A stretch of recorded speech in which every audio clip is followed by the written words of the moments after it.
Cinema മേഖലയിലെ ലൈംഗികാരോപണങ്ങൾക്ക് പിന്നാലെയാണ് സീരിയലിൽ അഭിനയിപ്പിക്കാമെന്ന് വാഗ്ദാനം നൽകി ബലാത്സംഗം ചെയ്തെന്ന പരാതിയുമായി ഒരു യുവതി രംഗത്തെത്തിയത്. Production controller Shanu Ismail, serial നിർമ്മാതാവ് സുധീഷ് ശേഖർ എന്നിവർക്കെതിരെ പോലീസ് കേസുമെടുത്തിരുന്നു.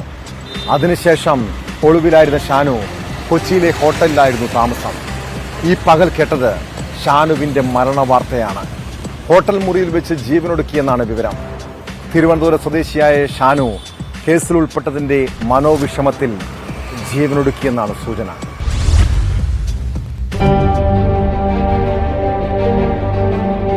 ഈ മാസം 11-നാണ് ഷാനു ഇസ്മയിൽ സുഹൃത്തുക്കൾക്കൊപ്പം കൊച്ചി MG റോഡിലുള്ള ഹോട്ടലിൽ മുറിയെടുത്തത്.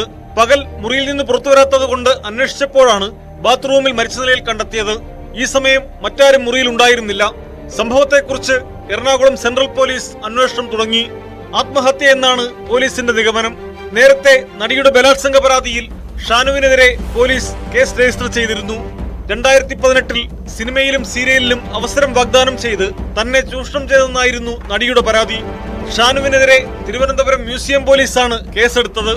അവസരം വാഗ്ദാനം ചെയ്ത് പീഡിപ്പിച്ചെന്ന പരാതിയിൽ ഷാനുവിനെ കൂടാതെ സീരിയൽ നിർമ്മാതാവ് സുധീഷ് ശേഖറിനെതിരെയും പോലീസ് FIR രജിസ്റ്റർ ചെയ്തിരുന്നു. ന്യൂസ് 18 കൊച്ചി.